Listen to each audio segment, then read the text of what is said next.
This weekend, we head off to the home of British motorsport, to a circuit which straddles the county lines of Northamptonshire and Buckinghamshire. It's a fantastic venue that stood the test of time in the world of motorsport, opened back in the late 1940s. It has been a true test for many of our drivers for years and years and years, courtesy of some of the most incredible corners in world motorsports: Maggotts, Beggars and Chapel, Stowe, going around Club, up through Abbey. It is a fantastic venue. Of course, the start finish straight for us out of Woodcote down towards Copse Corner this weekend over the 18 turns. Some of the most well known in all of the world, including the end of the Wellington Straight where you've got the Brooklands Corner. 5.9 kilometres or 3.6 miles in old money as they wrestle their way around the circuit, which has very little when it comes to elevation change, courtesy of it being an old airfield back in the 40s. And that is a look around the Silverstone Grand Prix circuit we'll be racing this weekend.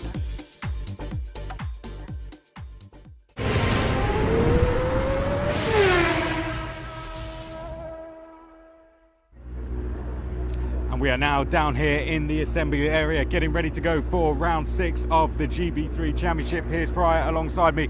Piers, I think it's best, rather than us to speak to each other, we go and speak to some drivers because we're running a little bit ahead of schedule. I want to see if I can speak to a man on the front row, Oliver Stewart, who we have been speaking to this weekend. Oliver, starting on the front row at Silverstone, how does that feel? Yeah, obviously it's great to be at the front row, but it's not exactly the race that we'd like to be starting at the front. But nevertheless, it's a good opportunity to score some good points and to get our first race in Gb3 under the bag as a win. So, yeah. Best of luck with it. That's Oliver Stewart.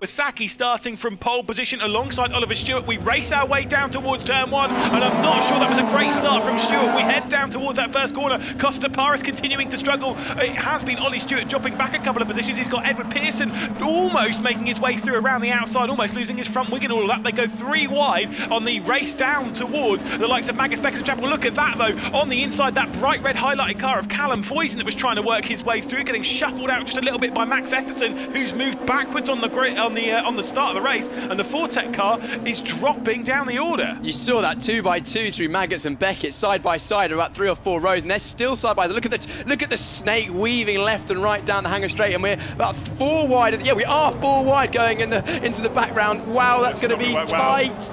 Yeah, there's big drama in there. Costa, I think that might have been, I was going to say Costa Paris, but I think it might be John Bennett rather, that's had a couple of issues in all of that. We'll watch them all come through here, and who's losing a front wing in there? Oh, was that Morales or Reese? No, that is one of the JHR cars. I can't tell who that is. It's Reese. Oh, Reese was, I think he might have had damage actually, because he was locked up going into the corner from very early on in the braking zone into Vale and ended up collecting that car on the outside. I didn't quite catch who it was. It's Loke, by the way. I think Loke is the one that's lost the front wing. I wasn't 100% sure, but I'm looking at this being a bit concerned. I think it might be our championship leader that has lost its front wing. We're wondering if there's going to be a safety car in all this. I'm not sure there's the requirement of it. Waberski having to worry about the charge of Headley getting to the inside. That is Max Esterson out wide with the green highlighted Fortec car with the iRacing logos on the side. Back towards the race leader. Yato Iwasaki having to deal with Noah Ping, who sends it straight to the inside. That is superb from Noah Ping, who's going to come across the line to lead the first lap here in the final race at Silverstone. Yeah, that could be a decisive move. It was a great dummy manoeuvre. He looked to the outside, Iwasaki defended to the inside and thought, I've got it covered.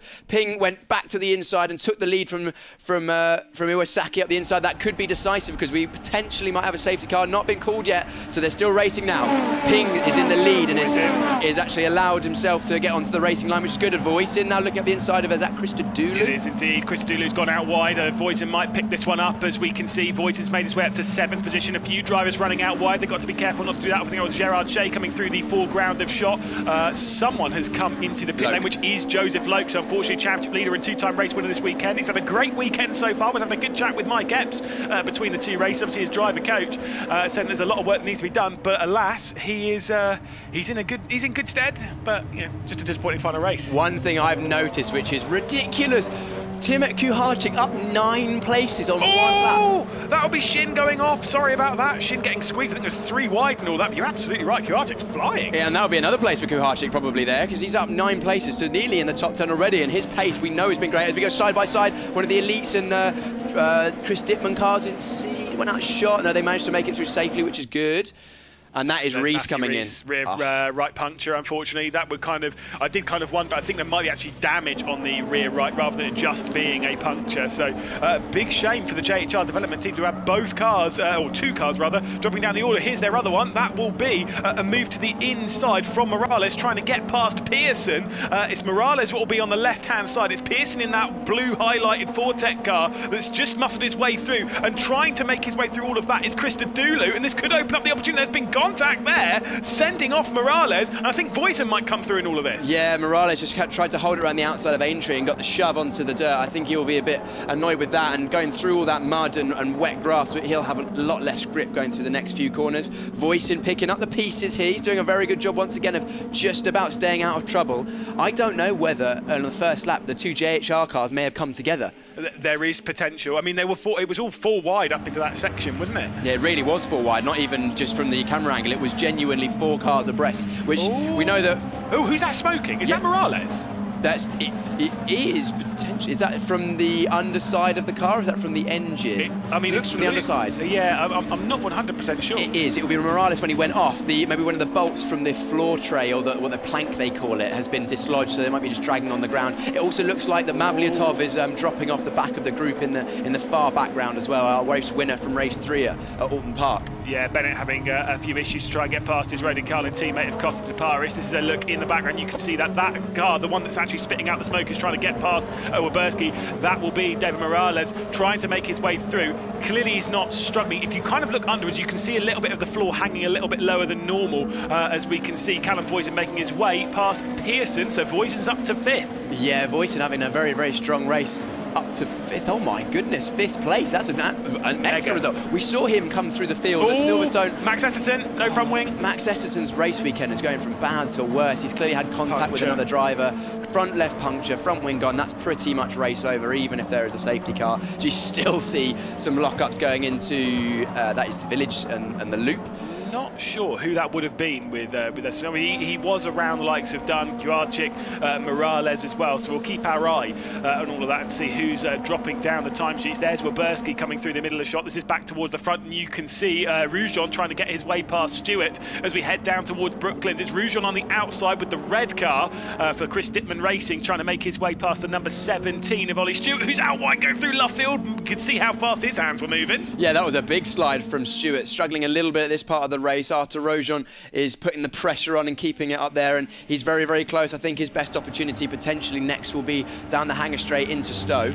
Yeah, as they fly their way through, going through Cobbs, no movement in here. You can see the large gap back to Callum Voisin, 4.8 seconds. A little bit of a look to the inside there from Krista Dulu, trying to get his way past Pearson. That lead battle for 6th position, but we were talking about this in the previous race. If you have a half-hearted look down towards Cobbs, you could be a sitting duck by the time you get down into Mangus, Beckers and Chapel. Plenty of side-by-side in all of that. I think that might have been Dunn trying to make his way past, certainly is Dunn trying to get past Morales, which again asks the question as to who Esterson was in contact with, because no one else has dropped down. Yeah, maybe he just hit the rear tyre of someone, as we see Pearson's going to be under pressure once again from the number 16. Of course, that is Mackenzie Cresswell, who's had a very strong race going around the outside. We saw Loke do this in the previous race, but in the damper conditions, that's Esterson. Let's see if Cresswell managed to make that move stick. Yes, he did. That's a great move. Pearson's, yeah, dropping back a little bit because Waberski's going to come through as well. His teammate, ooh, that was a little bit tight there.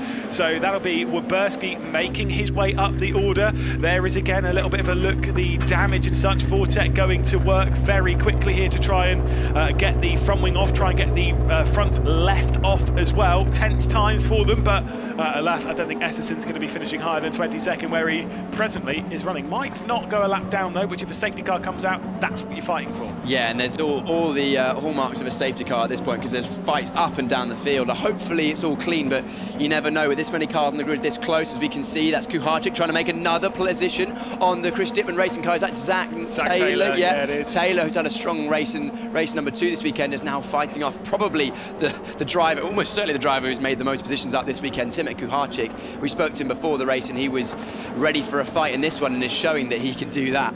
Yeah, I mean, obviously he was really dejected yesterday and this morning, but as the racing's gone on, he's been picking himself back up again. They understand what's happened, they understand what's gone wrong, and to be fair, Kuharczyk's just digging in deep for such a young driver to keep this focused. He's had some really solid drives, including a top 10 in the previous race, looking to get a top 10 in this one, presently running in 12th position as we see them all fly their way through Copse Corner. They are rapid at this point. There is Mavlyatov. Unfortunately, yes, of course, yeah, race winner, struggling a little bit more at Silverstone as he did back in the previous round. That is, by the way, just Max Esserson going a lap down. Just a note, this race is, of course, 5 minutes longer, yes, but the same number of effectively free passes at track limits. Yes. So expect to see some penalties towards the end of the race. 5-second penalties for exceeding track limits more than the allowed times. Timothy Kuharczyk is now, no, that's not Kuharczyk, that's Morales now having a look at the inside of Pearson. Can't get it done here. He'll be looking on the brakes into Vale, but he's now under pressure from the car behind him, which is Dunn.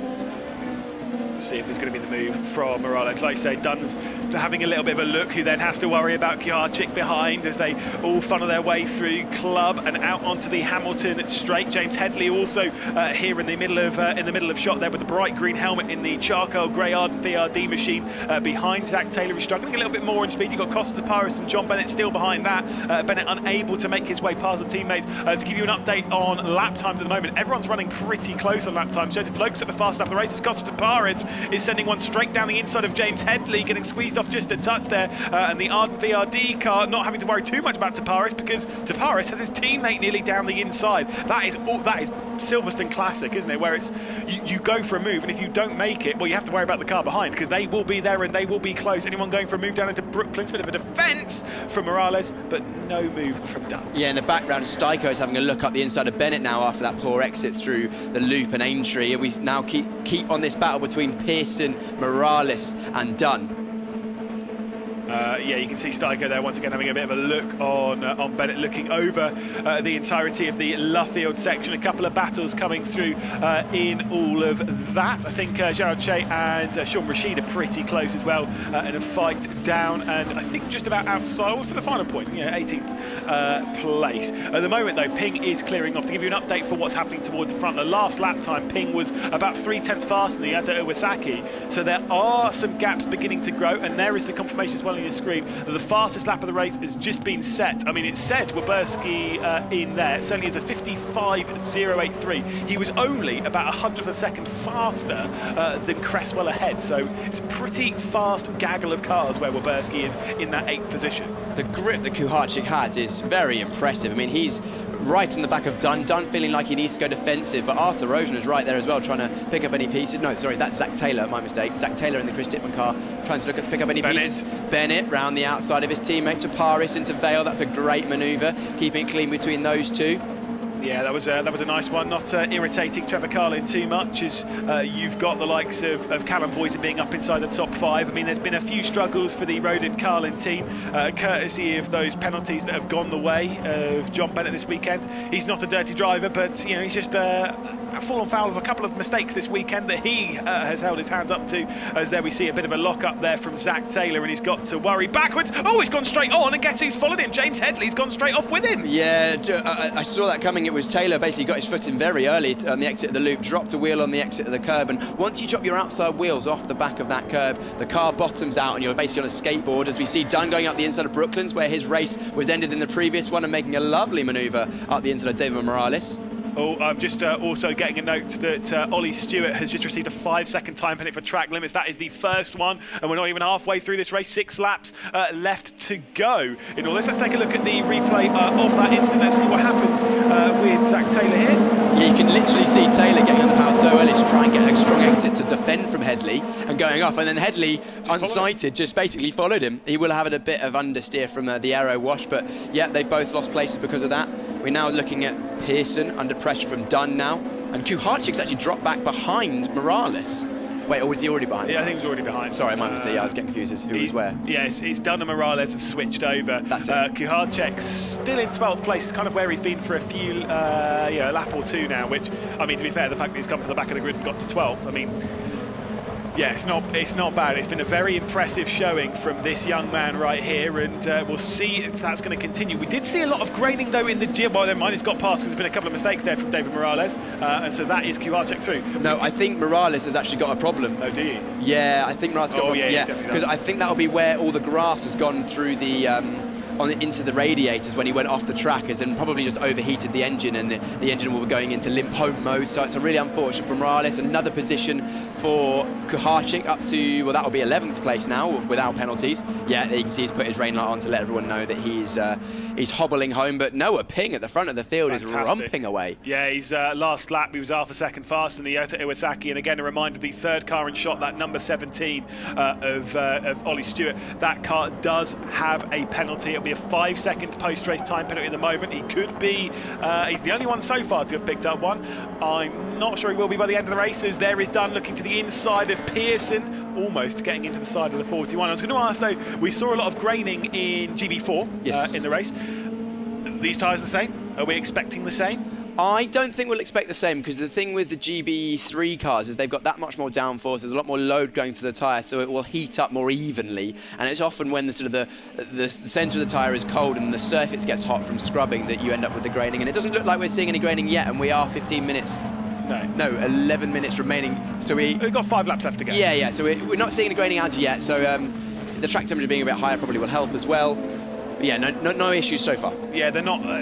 The main car, it's not sliding over the surface of the circuit too much comparatively. It's being pushed into the ground by the downforce, but still. One thing I've just noticed, that is we're looking at Kuharczyk now on the back of Pearson. Kuharczyk's actually got a Sunoco sticker stuck in the grille of his radiator. So it was on the right-hand side, yeah. Yeah, exactly. So you'll see that next time you look at the front on shot, and that will be driving his engine temperature slightly up and up, and it might end up meaning he'll start to lose some power towards the end of the race. As Headley's having a look up the other side of Taparis into Vale, gets the move done. Taparis leaving him plenty of space. Yeah, did also see ahead of that there was a couple of other moves going on. This is Callum Voisin on the back of Rojon, so there could be a move coming here as Voisin might make his way up to 4th position, or will become 3rd, courtesy of the penalty going the way of this man. Again, he's not the only one to have done it. I've just seen a 5-second time penalty has gone out for cars 15, which is Iwasaki, cars 39, which is Shea, Mavliatov as well, picking up a 5-second time penalty in the 99. That is 4 drivers who have picked up 5-second time penalties. We'll try and keep on top of this as best as you can, but at the moment both elite cars running 2nd and 3rd, both of them have penalties. Tell you what is an absolute statement. Unfortunately, the 2 JHR cars that ended up having to come into the pits for changes, Loke is almost a lap down, has set the fastest lap of the race by a second. 1:54.6. The next fastest lap that I can see is a 55. There'll be a 55.0 for Waberski. Yeah, so he's 4/10, or on the previous lap he was almost a second faster than anyone else. So he's clearly angry and trying to make up for it and show that he would have had the pace to come through the field. We can see, what we saw earlier in race 2, he can make manoeuvres, and really disappointing for those 2 JHR guys. But we're looking back at Voisin now, who's having another very, very solid race, keeping the pressure on Rojon.